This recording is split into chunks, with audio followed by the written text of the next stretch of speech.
Ito, puting-puti yung pagkakapintura ng ano, National Museum. Ayan, continuous yung ginagawa nila rito. Parang panahon nata ni Mayor Isko Moreno.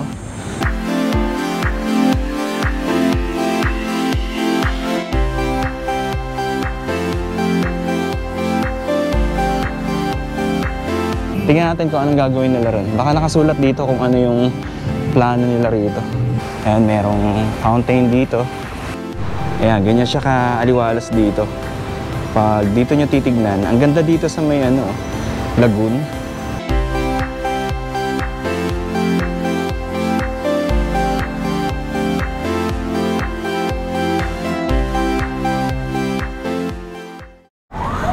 Alright, magandang araw sa inyo lahat. Nandito tayo ngayon sa may Taft Avenue.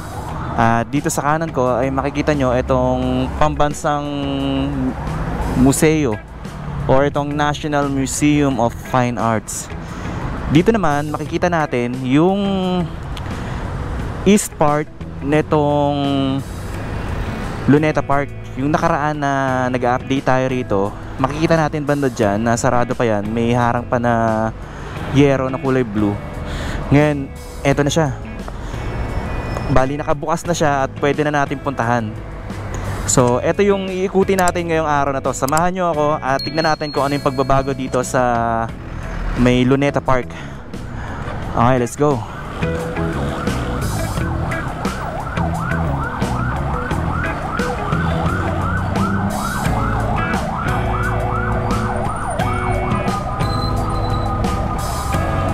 Eto na siya, oh.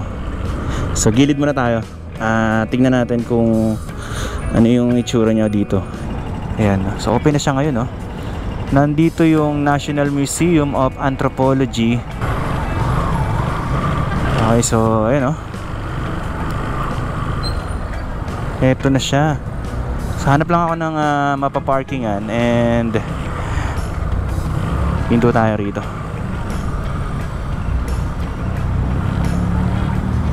Ayan, open na siya.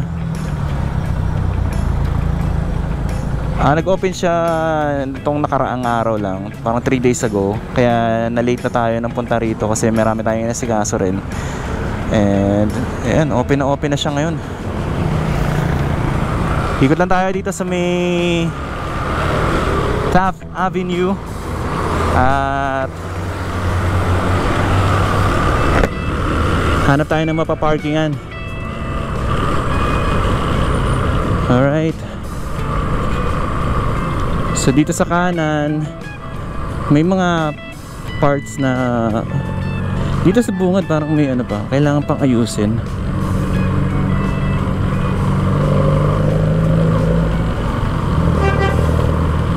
Saka isa pa sa kailangan sigurong ayusin dito, itong waiting shed dito. Parang napabayaan na rin.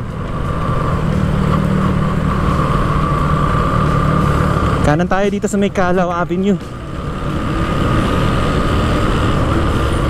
Dito ako nagpa-park sa may bandang ano, sa may Jollibee.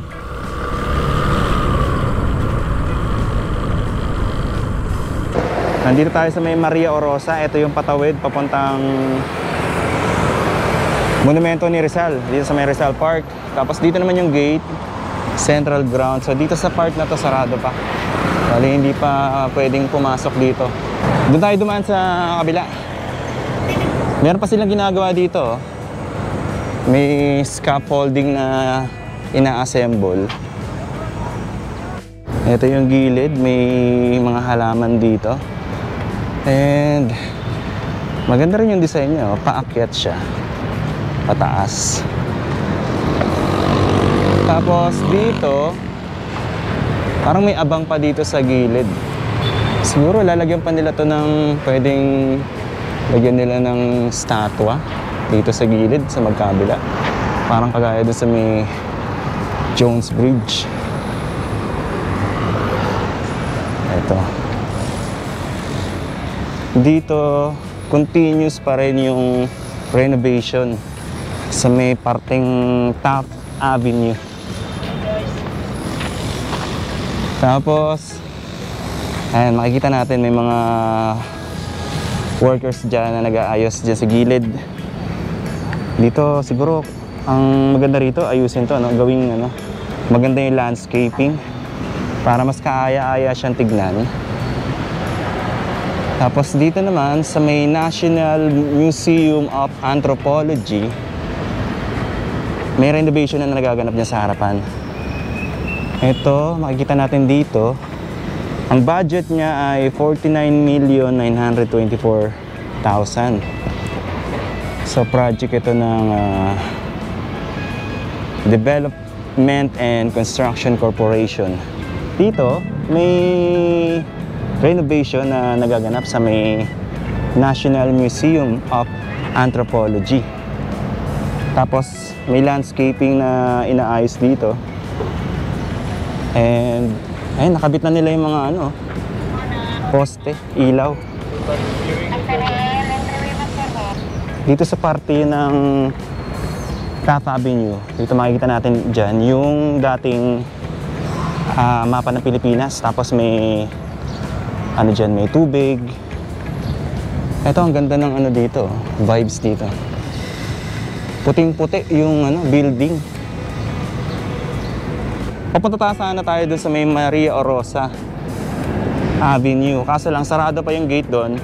Hindi tayo makapunta doon. So, ito naman, ito yung entrance papunta dito sa may National Museum of Anthropology. Napasok na natin yan nakaraang vlog natin. So kung hindi nyo pa napapanood yun, kung gusto nyo makita yung loob nyan, pwede nyo panoorin yung unang vlog natin dyan. Ilalagay ko na lang yung link sa taas, sa may right side, para makita nyo yung ano, kung ano yung meron dyan sa loob. Dito naman yung ano, National Museum of Natural History. Ang lawak dito, oh. Baka tatayuan nila to ng ano, flagpole, pwede. Or pwedeng statue, pwede rin.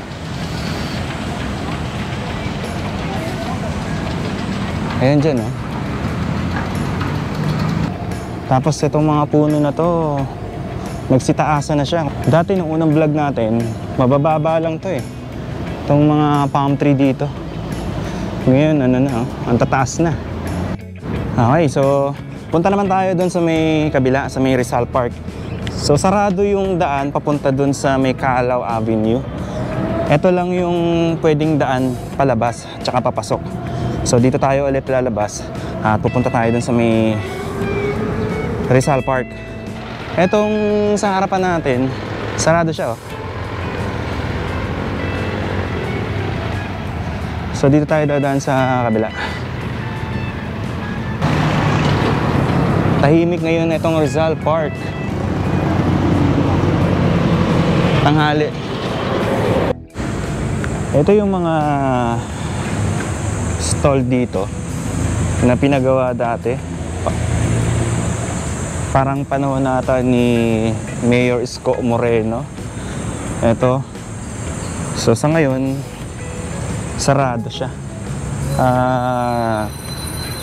Parang lahat yata ng stall ngayon dito eh sarado na. Kasi nung nai-cover natin lahat ito, may mga ilan-ilan na store na nag-open dito. Tapos may mga paninda pa nga sila dito na chicheria, mga kape. At ito yung napansin natin ngayon. Etong mga stall dito, tatlo to, sarado. Hindi ko lang alam banda ron, pero parang may nakikita rin ako mga stall doon, pero parang lahat din sila sarado. Dito may mga stall din. Tatlo ulit, sarado rin. So parang hindi rin nata nag-operate itong mga stall dito.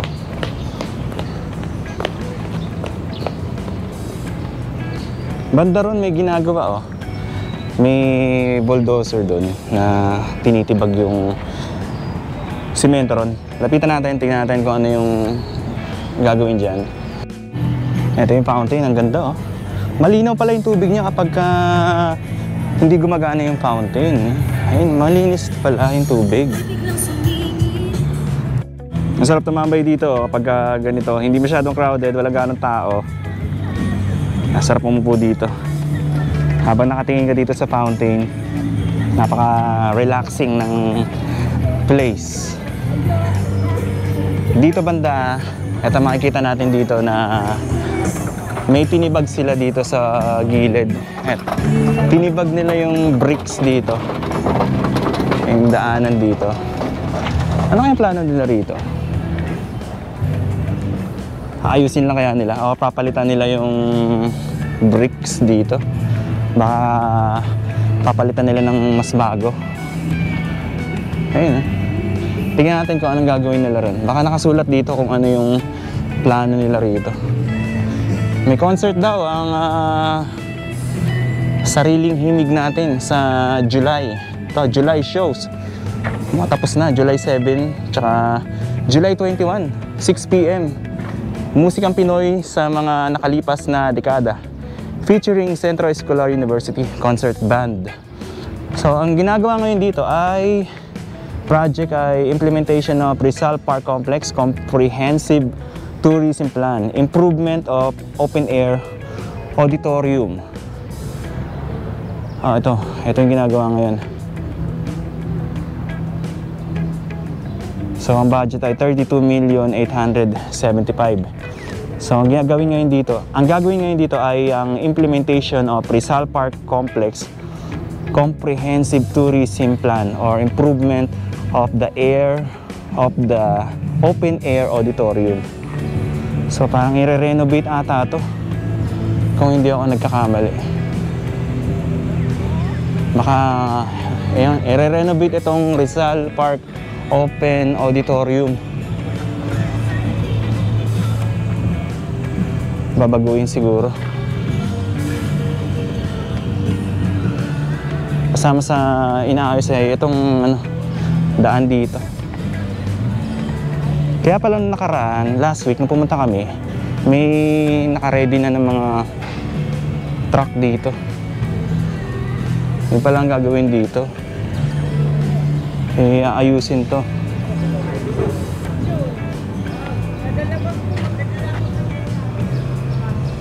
Dito sa loob na to, yung Chinese Garden.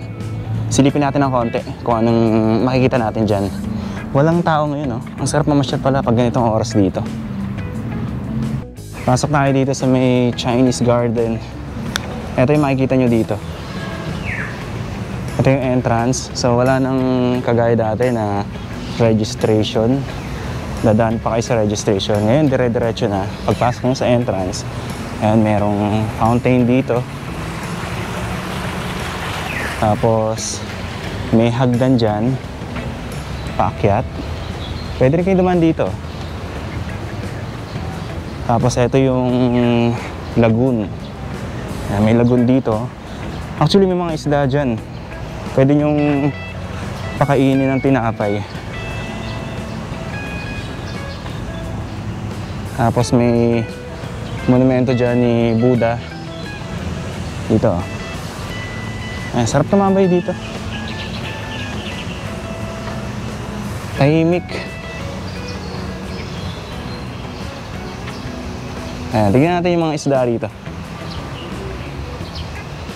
Ayan, oh. Mga ano to, tilapia. Ayun, may mga lumalungoy-lungoy dito. Tapos, may lakaran pa rin hanggang dun. Tapos may tambayan banda ron. Ayan, pwede kayo mag-ikot-ikot dito. Tapos, ito, parang hindi ko pa napasok to kung ano to. Tingnan natin. Para siyang ano eh, maliit na... sarado siya. Sarado siya sa ngayon. O, sa kabila siya. Kabila yung daan. Pwede. Pwede dumaan dito. Open, no? Parang pwede atang gawing ano to, venue. Pag may mga occasion or meeting, pwede rito. Parang bagong renovate tong ano. Itong part na to. Hindi ko pa napuntahan to dati, sarado ata to eh. Ayun, no? May mga upuan, Parang pwede siyang gawing meeting area. O pag may occasion, baka pwede. Connected na siya dito. Dire-diretso na pala to rito. May place pa rito na ano, tahimik.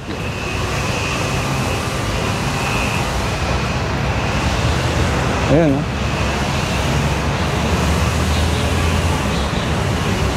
Ngayon ko lang napasok to rito.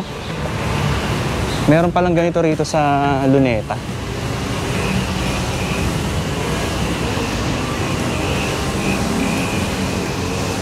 Pero siguro baka ano lang to, exclusive lang para sa management ng Luneta Park.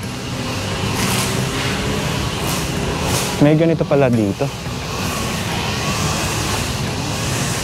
Ayan, balik tayo dito sa may Chinese Garden. Ang ano dito, ang aliwalas, napaka refreshing ng ano, napaka presko.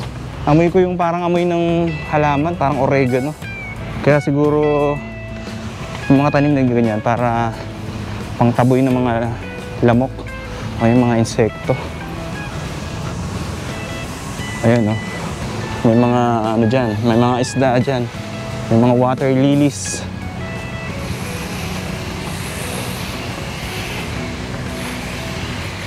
Ayan. Mahaba rin yung malalakaran nyo dito. Pwede kayo tumambay dyan sa gitna.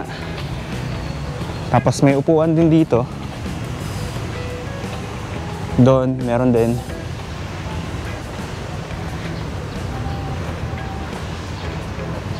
Preskong presko dito. Ayan, oh. Diretso to, pahaba. Punta ron sa ano, sa dulo. Tapos may playground para sa mga bata banda ron.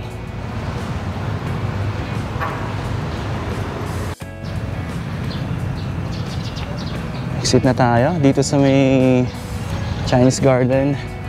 And dito sa part na to, sa bungad nitong Chinese Garden, kasama yung sa unahan yung tinitibag dito. Hanggang dito sa malapit dito papunta ron sa may Ross Boulevard. Ito, ano kayang plano nila rito?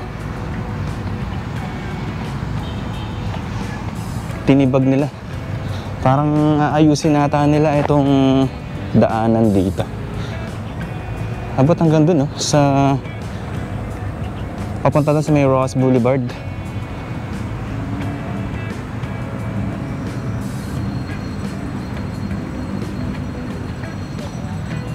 Ang lawak.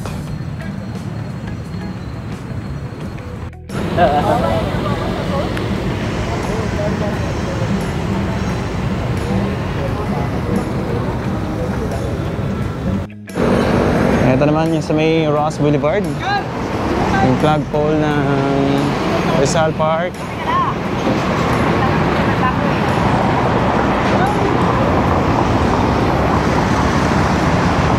May renovation na ginagawa ngayon dito.